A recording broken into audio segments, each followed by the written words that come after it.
Cenote. Hace algunos años que no veo a Fabiola. ¿Cómo seré yo en su memoria? El tiempo es una desgracia porque la belleza se torna en recuerdo. Temía decepcionarme al verla y sentir ese extrañamiento tan recurrente que surge cuando afloran los que se fueron. Los fantasmas siempre aparecen cuando se les niega. Las cosas que se van importan porque perduran sus ausencias. Pisé el acelerador y abrí la ventana. Unas gotas de sudor recorrieron mis sienes y se perdieron en los revestimientos del asiento. Se acomodaron entre la tela y por unos instantes fueron islas que me recordaron algún paraíso lejanísimo y ya perdido. Ese líquido que salió de mi interior me recordó. La memoria opera bajo fuentes indiscernibles y caóticas. Aquella vez cuando Fabiola y yo caminábamos por las salas de la facultad y descubrimos en el baño de hombres un plasma blanco instalado en el espejo, cuya explosión parecía fruto más de una necesidad que de una estrategia. Más tarde descubriríamos que a uno de nuestros compañeros, que le apodábamos el Tenebras, le gustaba masturbarse viéndose a sí mismo en el espejo. En cuestiones sexuales, los gustos que nos corresponden dependen de las perversiones que el entorno permite y que los otros nos heredan. No existe algo así como una sexualidad cristalina. El sol pegaba fuerte y yo tenía las manos calientes. La carretera se extendía recta y sin prisas frente a mí. La claridad de la luz era excepcional y la vegetación me recordó. La memoria puede ser un nicho de incertidumbres y caprichos. Las arcadas de Fabiola en la fiesta de despedida de la facultad. Recuerdo que su cara se contrajo por un segundo mientras relajó los músculos, abrió los ojos y acercó la barbilla a su pecho. Entonces supe que iba a vomitar. Lo había hecho en los lindes de un bosque tan oscuro que nunca la solté de la mano por temor a perderla. Me pareció una elección adecuada. Fabiola sembraría sus jugos gástricos en la naturaleza y yo sería, más que testigo, cronista y notario de lo que acababa de suceder.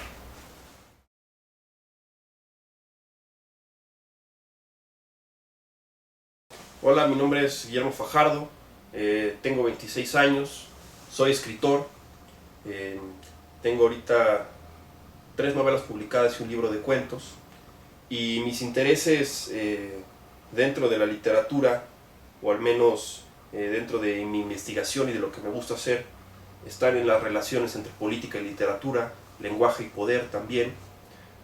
Me gusta escribir acerca de política, acerca de actualidad, y a través de toda esta cuestión política y del poder, me gusta sembrarla también en mis novelas.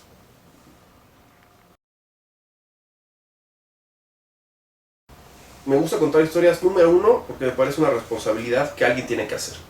Es decir, creo que los escritores, de alguna forma, contamos historias porque son los cuentos que nuestros padres no terminaron de contarnos. De alguna forma, la literatura y las historias que contamos los escritores también son una especie de reclamo para la realidad, en el sentido de que le estamos diciendo a esta que no nos basta, que no nos funciona y que es necesario de alguna forma suplantarla con nuestra imaginación. Entonces a mí me parece que toda literatura, aún la más metafísica, si queremos llamarla así, es contestataria, en el sentido de que siempre da un mensaje, siempre da un discurso, siempre hay algo que le reclama a alguien o a algo, ¿no? La literatura es un reclamo contra la infelicidad. Y me parece que contar historias es necesario para hacerle ver al lector que hay ciertas cosas que no funcionan bien en el mundo, a pesar de que están ahí. Entonces la literatura siempre va a ser grito, reclamo, y en ese sentido me parece que contar historias es más que necesario, y sobre todo en un país como ahora, como México, en donde ocurren tantas injusticias, donde ocurren tantas calamidades, pues los escritores tienen una responsabilidad no solo inmediata, sino también trascendente.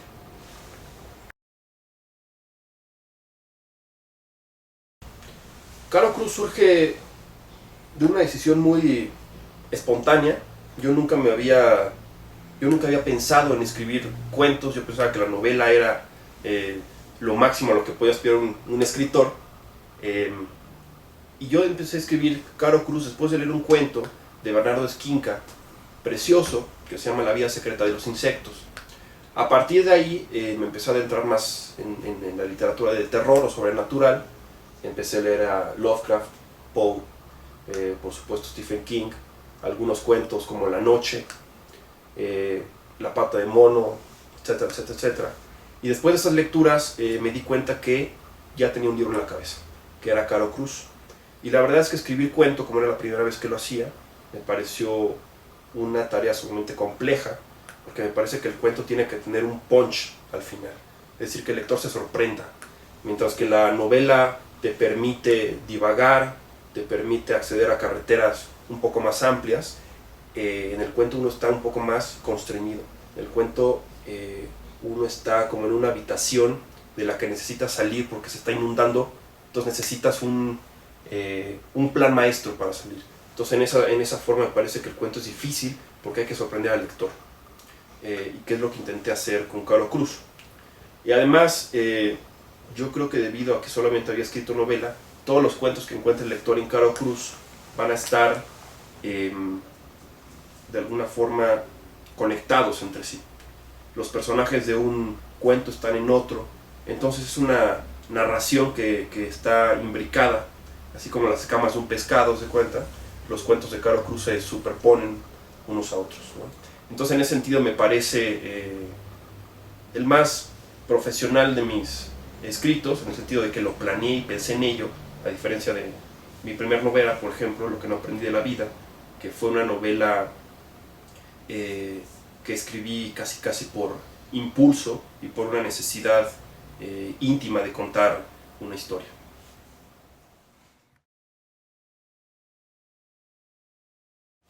Lo que no aprendí de la vida, que es mi primer novela, como ya lo dije, es autobiográfica, porque el escritor joven, como no tiene más material, ¿no?, que sus propias vivencias, su propia adolescencia, que es una época pues tumultuosa en algún sentido, sobre todo para el escritor que es sensible, que es un ser sensible. Sin duda que esa novela está llena, número uno, de imágenes, que fui, primero escribiendo sin un proyecto de fondo y que después decidí ya encaminar hacia una novela. Inicialmente Lo que no aprendí de la vida debe ser un cuento largo, que es hasta donde me llegaba mi aliento narrativo, creía en esa época, pero gracias a ciertos eventos que sucedieron en mi vida, durante la adolescencia sobre todo, y que tenía en la dermis, bueno, la novela se extendió y es una novela de más de 200 páginas, ¿no? Y es una novela también que de alguna forma me supo dar confianza en un proyecto. Es decir, cuando yo empecé a escribirla y la terminé, y dije, pues ahora qué hago con ella, ¿no? La presenté a algunas editoriales hasta que por fin Endora la decidió publicar. Y después de esta novela me dediqué a ya generar un poquito más de coherencia literaria que se ve reflejada en los últimos versos que te escribí. Estas dos novelas están muy emparentadas, otra vez porque son muy autobiográficas, pero los últimos versos que te escribí se sale ya de esta asfixia que el lector va a encontrar en Lo que no aprendí de la vida, que todo ocurre dentro de un cuarto, ¿no?, en la imaginación del protagonista. Y los últimos versos que te escribí ya es una novela que dialoga mucho más con el país, con la política, con la filosofía, y que tiene ya un sentido de realidad un poco más bajado a la tierra, si queremos verlo. Y finalmente Los inocentes también es una novela, es un thriller.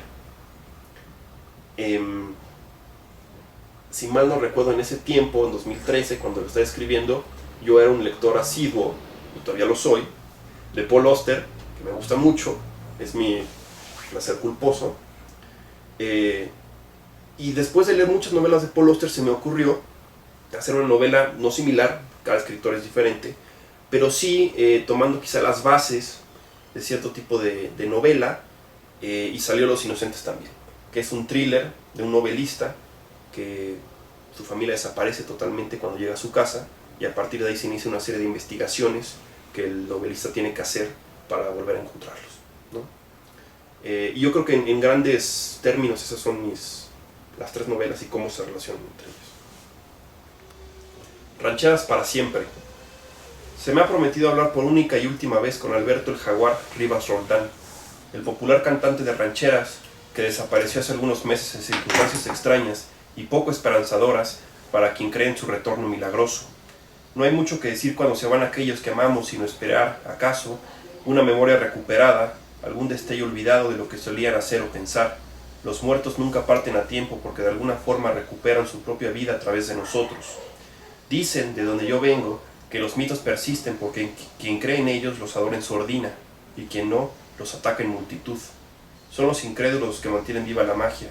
La música ranchera es uno de esos mitos fantasmagóricos pero extrañamente extendidos y forma parte de una leyenda que no hemos alcanzado a entender, que lo mexicano realmente existe. Rivas Roldán decía que la música era de todos, no le importaba dar conciertos gratis, el público lo quería como cualquier leyenda, de lejos, afirmándolo en soledad, tarareando y moviendo la cabeza, imaginando un encuentro cercano, tal vez incluso un beso o hasta una pequeña conversación. El fanático no es aquel que no puede dejar de pensar en el ídolo, sino aquel que ha descubierto todos sus secretos. Cuando el mito acaba viene el hombre, la fama funciona solamente porque luce inalcanzable.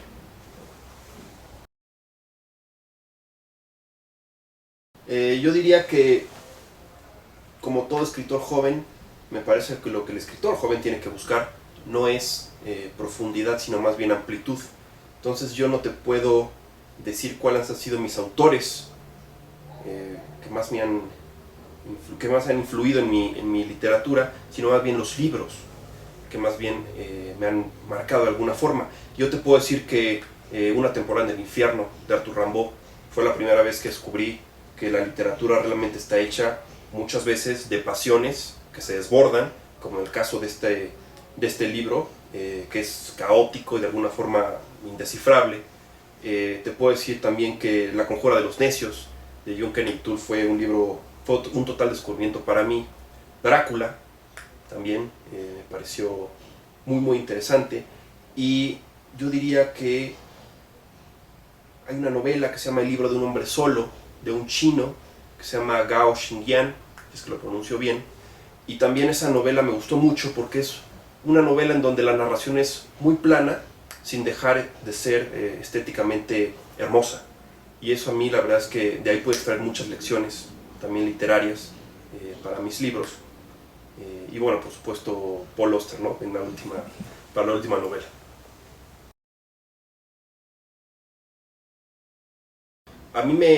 La verdad es que lo que el ITAM me dio fue una disciplina y un rigor que yo creo que no hubiera tenido si hubiera estudiado en cualquier otra escuela. El ITAM es una escuela donde los profesores te exigen demasiado y van a un paso muy veloz, y a mí me parece que toda esta abundancia de libros que he logrado publicar tiene que ver mucho con el hecho de que yo recibí una instrucción distinta o más rigurosa, me parece, que la del escritor joven, que me parece que hay un mito que dice que para escribir un libro hay que inspirarse, que de cierta forma es cierto, pero también hay que sentarse, y también hay que teclar, y también hay que escribir, y también hay que sudar, y yo creo que el ITAM me ha ayudado, o me ayudó, y mi efímera carrera de abogado también me ayudó a poder pues escribir, publicar y seguir haciéndolo, ¿no?